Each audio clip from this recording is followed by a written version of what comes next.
Let's be honest, there's a particular kind of anxiety that settles in when office holiday party invitations land in your inbox. For some, it's excitement, and for others, it's dread at navigating the tricky intersection of professional and social. And recently, I've been having fascinating conversations with clients and colleagues about workplace holiday parties. And from what I've learned, these events can often be where careers are built or dramatically derailed in one single evening. Today, I'm going to share 2 real stories that perfectly illustrate why holiday party etiquette matters more than ever before, and the 4 rules that will protect your professional reputation when the office lights are dimmed and the music is playing. I'm Trina Booz, CEO of Boost Academy of Excellence. I train emerging leaders on workplace skills that actually get you promoted. Let's dive right in. A contact of mine who works in fintech shared a story that's very common. At their company's holiday party, one of his colleagues had way too much to drink, and he began making advances toward a much younger team member. And I've witnessed similar situations throughout my career, and often people miss this aspect of these types of incidents, where the real damage doesn't end when the party ends, because gossip spreads like wildfire after the party, at the water cooler, in Slack channels and emails, and during lunch breaks. And so what started maybe as just one person's terrible judgment became a collective failure of professionalism. And my contact who told me the story observed something profound, where one single act of unprofessional behavior, when not dealt with properly, works itself into the work environment like a contagion. And that is what happened. And this incident created a very uncomfortable atmosphere that lingered for weeks. And it affected the team dynamics, and it made the victim feel exposed and discussed, and it ultimately required HR intervention that could have been avoided with better judgment all around. Another colleague shared a story about an exclusive client dinner at a business consulting firm where professional attire was the norm,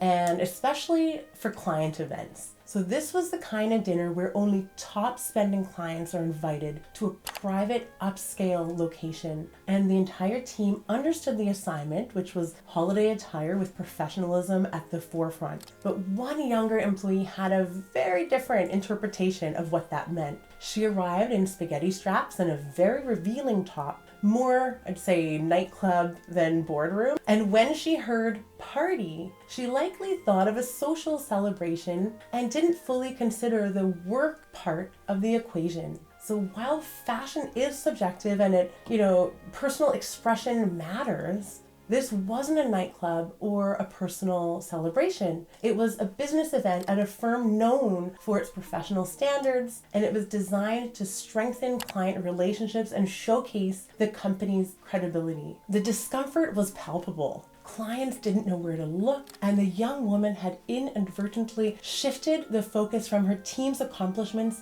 to her wardrobe. I'll say this because discussing wardrobe choices can sometimes be a little bit tricky, but it's not about being old-fashioned. It's about reading the room and understanding the context and making intentional choices about the impression that you want to leave. Let me give you the 4 essential rules that will help you navigate any workplace holiday gathering with confidence. Rule number 1, the 2-drink rule. You'll often hear people talk about the 1-drink rule, and that is totally valid too. You may wish to follow that standard and more of a conservative approach, but if you want to have 2, I suggest no more than that, and I suggest taking a lighter alcoholic drink and mixing it with something else, allowing you to have 2 safely and confidently while staying sharp throughout the evening. Many industries are notorious for overdrinking at their parties, and I spend a lot of time in my career in the advertising and creative industry where the bar was always flowing and the pressure was real to keep up. And what I've learned is it's important to set your limits before you walk in. I promise you're going to thank me later for that advice. Your company is paying for the party, not for you to showcase your college drinking skills. And this is a work event in festive clothing, not a personal celebration. And that distinction matters. And if you don't drink at all, That's great, that's fine. Order a non-alcoholic beer, a mocktail, or whatever else makes you comfortable. And the same principle applies. Know your choice before you arrive. And if someone says no to a drink, don't push them. They have their reasons and they likely don't want to share why at a work function. So respect that choice without making it a conversation. Rule number 2, dress for the job you want even at the party. So before choosing your outfit, ask yourself 3 questions. Would I wear this to meet with the company's most important client? Does this outfit respect the occasion and the people that are attending? And am I dressing to enhance my professional reputation or to challenge it? Holiday attire should be festive, but never questionable. So when in doubt, add a blazer, maybe choose the more conservative option, or ask a trusted mentor for a gut check. It's always going to be better to be slightly overdressed than to be the topic of Monday morning's conversation. Rule number 3, the gossip stops with you. This might be the most important rule to remember. If you witness inappropriate behavior at a company event, you have 2 options. You can address it appropriately with HR or leadership, or you can stay silent. What is never acceptable is to turn it into office gossip that extends the damage. Because gossip about a colleague's mistakes makes you part of the problem and not the solution. Modern etiquette emphasizes that discretion is a professional superpower. And the people who don't participate in office gossip, well, they're the ones who get trusted with sensitive information, and they get included in important conversations and tapped for leadership positions. Let's think about that fintech story for a second. The original incident was one person's terrible judgment, but the gossip that followed involved dozens of people keeping the story alive and the victim feeling exposed. So don't be part of that. Be the person who redirects the conversation and who protects people's dignity and who understands that silence can be the most professional choice that you can make. Rule number 4, the double thank you rule. Always acknowledge the person or the committee that organized the event by saying goodbye and by saying thank you before you leave. And then, of course, you want to follow up 24, 48 hours later with a thank you email, a note, or a phone call. And say something specific about the evening, something positive about the evening. And I'm going to tell you why this matters so much. I personally have hosted countless work holiday parties or just industry events over the years and invested thousands of dollars to create memorable experiences for clients, for candidates, and for staff. And out of, say, 50 or 60, sometimes 100 attendees, I might receive 3, maybe 4 thank you emails. But those 3 to 4 people, they stood out.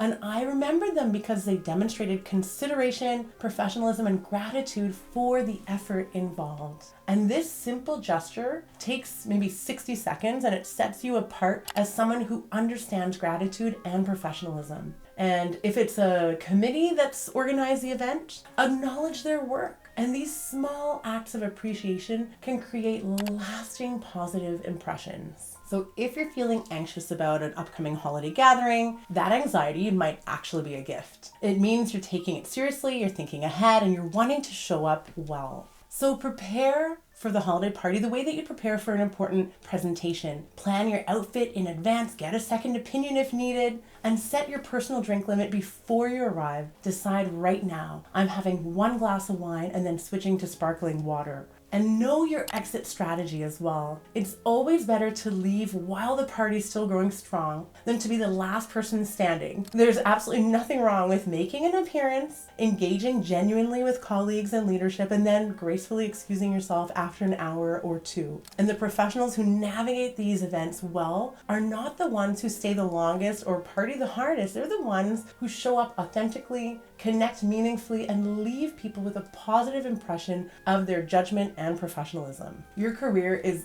always on. The impressions that you make, the judgment that you demonstrate, the respect that you show, all those things matter. And they matter to your colleagues, to your leaders, and your future opportunities within the company as well. The holiday party seems like a break from work, but make no mistake, these events are chances to strengthen your professional reputation and not test its limits. Your next promotion, your next big project, or your next career opportunity might depend on how you show up when the office lights are dimmed and the music is playing. So here's my challenge for you this week. What is one intentional choice that you're going to make at your next holiday party? Maybe set your drink limit, plan your outfit, or commit to staying out of the gossip. If this episode helped you think differently about workplace holiday events, subscribe to the podcast, leave me a 5-star review, and share it with your colleagues who you think might benefit from this perspective. Drop me a comment telling me your biggest holiday party concern. I read every single one, and your question might inspire a future episode. If you want to dive deeper into navigating workplace situations with confidence and professionalism, visit boostacademyofexcellence.com. You can explore our